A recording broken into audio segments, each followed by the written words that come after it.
Today we're going to continue on with writing linear equations, and we're actually going to focus on 3 different targets. And this lesson is going to be a little different because we're going to split this into 3 videos. What we're focusing more on is if we're given a point and a slope, and the slope, how do you write equations in point-slope form and in slope-intercept form? So the first video is going to talk about point-slope form, then we'll talk about converting, and then we'll talk about slope-intercept form. So here is point-slope form. Looks a little different than from slope-intercept form. Notice that there are 2 y's here, and there are 2 x's. The x1 and the y1 are going to come from an ordered pair that you're given, and then your m is going to be your slope, just like it is in slope-intercept form. When you plug in x and y, the signs are changed, and I'll kind of talk about that a little bit. Okay, so pretty simple today, just like it was yesterday. All you're doing is plugging information in. So point-slope form is y minus y1 equals m times x minus x1. We are never going to change this point or this point, sorry, the x or the y.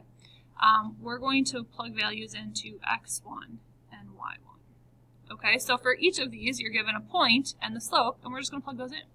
So when I write the equation, I have y minus y1. Well, y1 is 5, so y minus 5 equals, and I have my m, so my slope, times x minus x1. So my x1 is 4, so I have minus 4.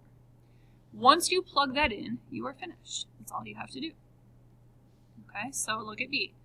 x1, y1, m. We're just going to plug that in. So I have y minus negative 4, which actually changes that to plus a positive, equals negative 4/3 for my slope, that's my m, times x minus 3. Okay, so this is very similar to your slope formula. Notice I had minus and a negative, and then I changed it. Let's do C. Okay, x1, y1, m. Okay, so y minus y1, which is negative 1, that changes to plus a positive, equals 2/5 for my m, times x minus x1. Okay, again, 2 negatives would make that plus a positive. So for these 2, this is what my answer would look like.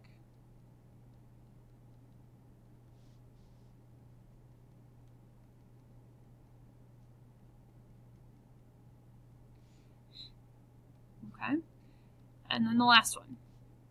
We have x1, y1, and m. So y minus y1 equals m, which is negative 2, times x minus x1.